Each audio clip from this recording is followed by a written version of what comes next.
Hello, welcome back to the channel. I thought I'd do a video of how I got back to the hobby. Now, this video is probably going to be of more interest to people that are actually following the channel now rather than casual viewers. But I was thinking to myself the other day, I think it's just a little over 2 months and I'll be 1 year on YouTube. And that got me thinking about how I actually had got back into the hobby. So let's recap very quickly. 1979, got my first train set. By 1985, I was kind of out of the hobby. I'd finished it, I'd moved on to other things. 30 years went by, and in March of 2013, bought a starter set. It was DCC. Starting off again for the second time. I was as wet behind the ears as I was in my early teenage years, because I knew nothing about how to lay track, how to service a locomotive, how to take care of model railway items. I knew nothing, absolutely nothing. So that was in March of 2013.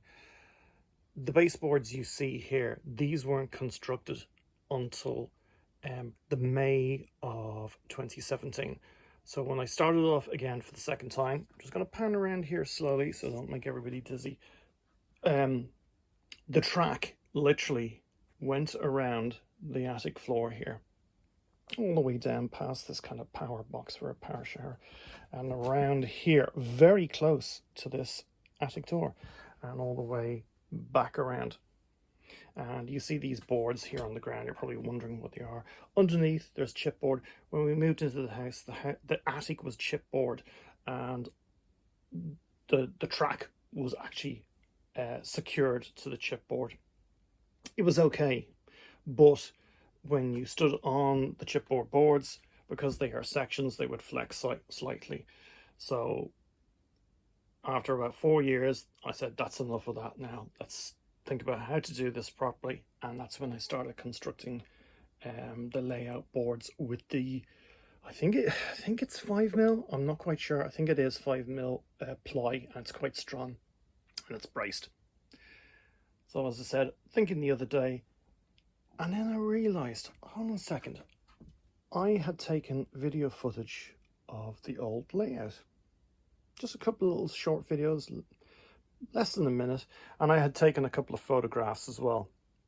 So was it in the December of 2014, my wife very kindly bought me a Sony Xperia tablet.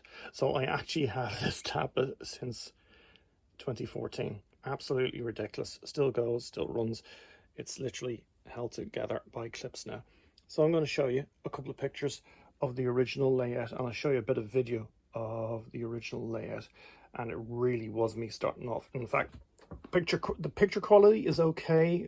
The video quality is a little bit poor because I didn't have great lighting in here.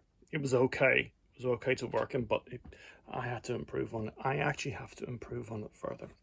So I'm going to show you some of the original video and pictures of the layout that was on the attic floor here.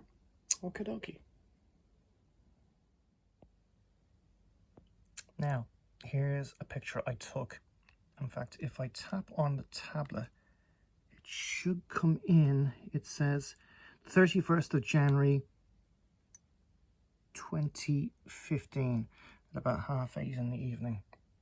And you can see there, I had used a lot of, this was track that my nephew had given back to me. I gave him all my model railway items, and when I got some of the stuff back, he had some scrap track, and I had bought some other track along with it.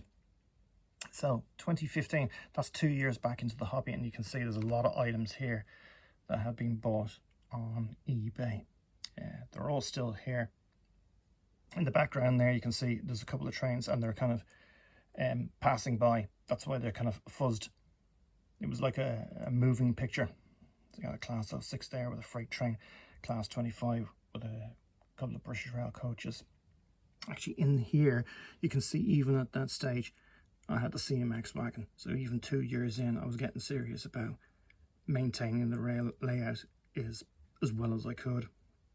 And if you have a look here, I had made a stab using trying to remember that now.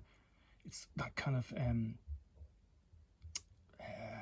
actually I'll get the name for you now, but I had made an embankment using paper, and I'll get you the name of the product now. It's kind of a Woodland Scenics product, and you dip it in water and you kind of shape it and it hardens up, and then I put some grass, some of the scenic grass material on top, painted brown underneath. It looked pretty good, but I knew I could do a better job than that.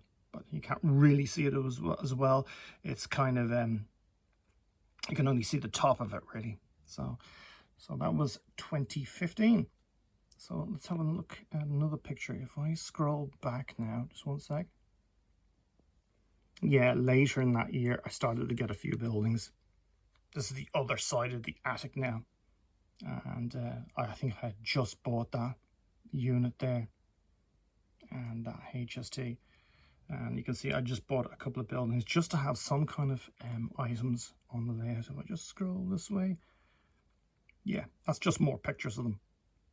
So that was literally just 2 years in, just starting out again. That was from the November of 2015. And this was from the January, so nearly a year had gone by. It was slow progress. I was literally buying these locomotives off eBay. I was kind of servicing, getting them up and running, getting everything running as smoothly as possible. Okay, I'll show you a little bit of video footage. Now, I just found that stuff that I use for the embankment. It's called Woodland Scenics plaster cloth. Actually, it was quite easy to use. You just cut it to whatever size you want. You dip it in water, you put it on the layer of cardboard or whatever you're using, and then you kind of shape it and you try and smooth out. There's two different sides. One's kind of a bumpy side, one's a smooth side, and you kind of forget now what side has to go down first, but you kind of shape it and smooth out all those little holes. And then I painted the brown afterwards and used this kind of foliage grass afterwards. It was okay. It wasn't amazing or anything, but it was a good starting point. It was a learning curve.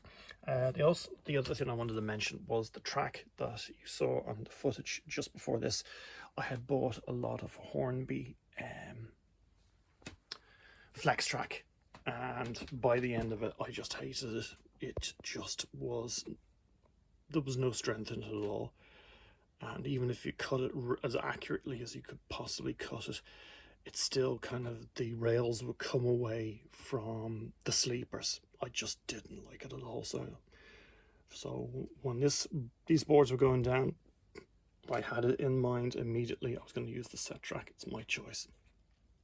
Okie dokie. I'll show you a video of some of the trains going around on the old attic floor here. Okie dokie.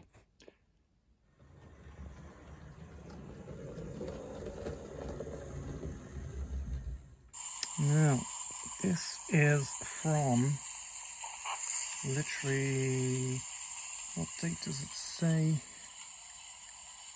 2014. So this is literally just 1 year after getting back into the hobby. A couple of items running around there. That's a Class 25 on DCC. So this line here was DCC. This inner line was analog. There's nothing. There's absolutely, literally just scraping up the bits of money to buy the items. It's a Lima Class 117 running on analog. So it just goes to show you that you can start off in a very small way, and if you keep at it throughout the years, you can build up nice. There's a nice collection of stock. That's actually a Hornby. What was it? J52, and that was running on DCC on the same line as the Class 25.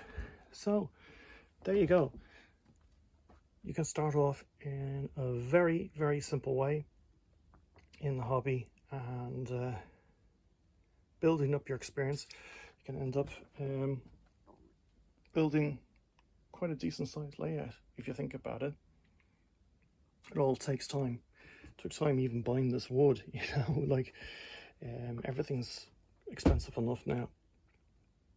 So hopefully in the coming years there'll be some nice scenery going around the layout, you know.